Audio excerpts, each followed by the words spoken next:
जिला Agra chemist association पिछले साल 8 साल से हमारी मुहिम चल रही है इस नकली दवाई को लेकर, और कई दफ़ा मैं इस मीटिंग में आ चुका हूँ। डीएम साहब भी थे, गोस्वामी जी भी थे, अनूप जी एडीएम साहब भी थे।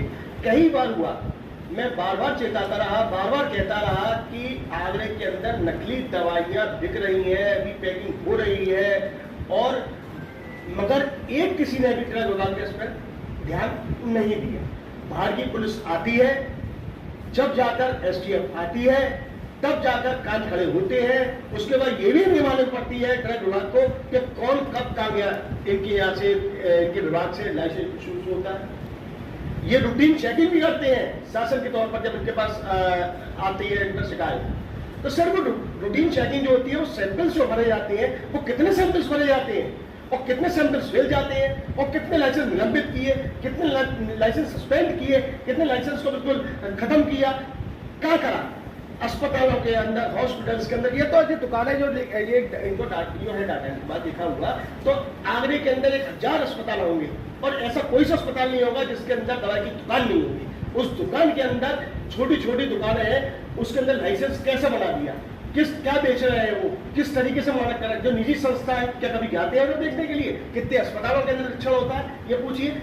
जितने भी यहाँ पर फुआरे के अंदर किस किस जगह, गलियों में, कूचों में, देहात में, इंटीरियर में, कहाँ कहाँ लाइसेंस इशू होते हैं, शहर में खाने पूछी गई, काम खत्म। सर कितनी दुर्भाग्यपूर्ण बात है, कोई गरीब आदमी कहाँ से पैसे लेके आता है, और हम दवा व्यापारियों का इतना जबरदस्त शोषण हो रहा है कि कौन आदमी कैसे दवाई लेगा। आप मुझे बताइए, कोई आदमी काफी सोना चांदी खेत सब बेच के आ रहा है, वो गलत दवाई गलत लेके जा रहा है मतलब जिला। और क्या माफिया से डर लगता है? तो आपसे कहें पुलिस इनके साथ जाएगी, या भारतीय एसटीएफ आती है। इतना बड़ा इशूज हो गया पूरा ऑल ओवर इंडिया, आगरा छपा कि नकली दवाई 71 करोड़ रुपए की नकली दवाइयां पकड़ेंगे, मगर साहब चेहरे पे एक सेकंड तक नहीं हुई, और दोबारा बिल्कुल तैयार होगा, फिर तैयार होगा ये सब हमने इतने सारे लाइसेंस हमने दिए, इतने सारे हमारे रिटेल है, इतने सारे होलसेल है। सर उससे क्या फर्क पड़ता है?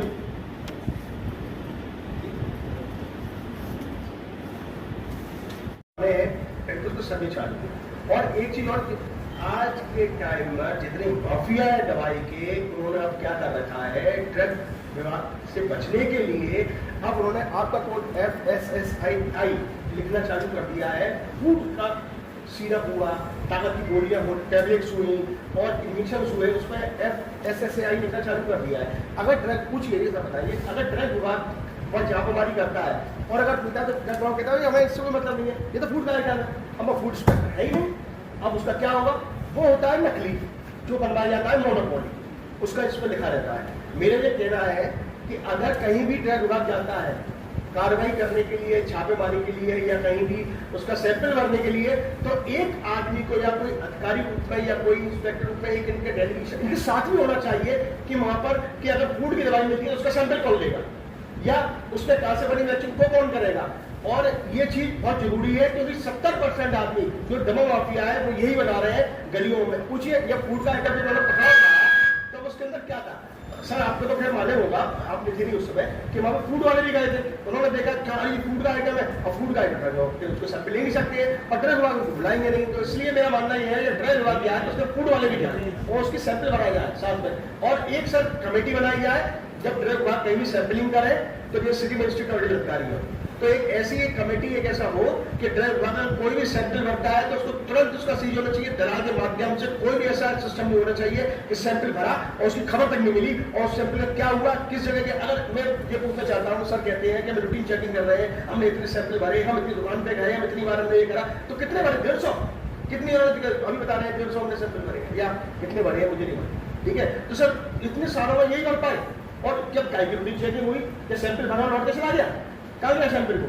इसलिए आपकी निगरानी में होना चाहिए, प्रशासन की निगरानी में होना चाहिए, फूड डिपार्टमेंट भी उसके साथ होना चाहिए, जीएसटी भी उसके साथ होनी चाहिए। जब कोई अगर कोई मुलजिम है या कोई दवा माफिया है तो बिल्कुल नहीं बचे। और सीधा आप जब कोई चेकिंग करे तो आपके सिटी मजिस्ट्रेट साहब को, या आप एडीएम साहब या किसी को भी, या डीएम साहब को उसको तुरंत अवगत कराना चाहिए कि साहब हमने इस दुकान पर छापेमारी की है साहब।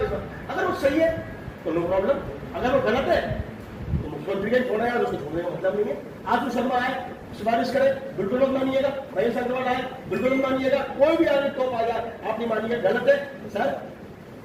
मेरी ये समझ में नहीं आती है जमीन को फूट पर टांग के रख दिया है क्या?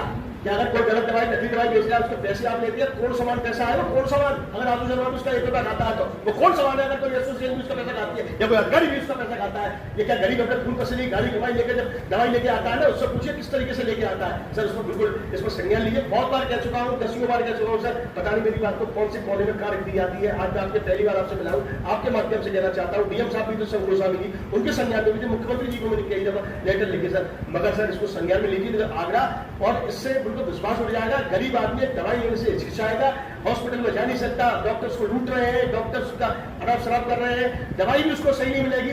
तो आज अपने छोटे बच्चे को लेकर दिखाने के लिए जाता है और उसको दवाई अगर नकली मिल जाती है उसका बच्चा बताया और उसके बेचारे ने बर्बाद रहा है। तो सर एक चीज बड़ी मंदिर का जबकि कार्यालय यहाँ है ड्रग का, और ये सर जब उन्होंने जितने सैंपल्स भरे या इन्हें कुछ करने की जरूरत नहीं है, जीएसटी और 3 साल का डाटा आज तक जिन दवा की दुकानों पर उन्होंने सर्वे करा है उनका निकलवा लीजिए, सारे दिल जाएंगे मगर निकल पाएंगे नहीं। सर ये बताइए, जब एसटीएफ भी छापा मारे, बाहर की पुलिस ही आकर देखे या का प्रशासन ही देखे, तो सर ड्रग विभाग का फायदा क्या है? जब यहाँ पर ड्रग विभाग के 2 अधिकारी हैं, एक डीएनए साहब है, जब आगरा जिले का ये हाल है तो और 7 जिले का क्या होगा जिसके अंदर ड्रग इंस्पेक्टर भी है? मुझे बताइए सर। और छोटी छोटी दुकानों में लाइसेंस सर ये बताइए नसक नहीं, मतलब इसका जो अब क्या है सिस्टम क्या है? जैसे कोई भी स्टॉकिस्ट है या कोई उसने उसी बैच नंबर के लॉट नंबर के वो इनका बिल से मंगवाए, उसके 1000 डिब्बे उन्होंने नकली बनवाए और उसी बैच नंबर में सारा डाल दिया। अब जो बिल के थे वो तो जो नकली थे वो तो बिल से बेच दिए और जो असली थे वो उन्होंने जो 20 रुपये कम में बेच दिया। तो सर इतना बड़ा जबरदस्त तरीके से घपला जो हुआ है, इतना जबरदस्त तरीके से यहाँ पर पकड़ा गया 71 करोड़, ये रखा 71 करोड़ रुपए का दवाई सीज हुई है।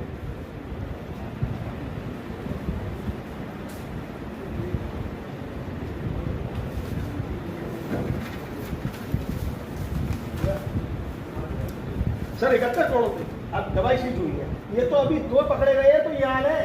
उसके बाद तो ये तो हजारों, कितने बता रहे हैं सर, कितनी है दुकान है होलसेल की और उसकी 3000 दुकानों में 2 आदमी पकड़े गए 71 करोड़ रुपए का सर। अच्छा, ड्रग विभाग से डीआई हैं और कितने डीआई हैं?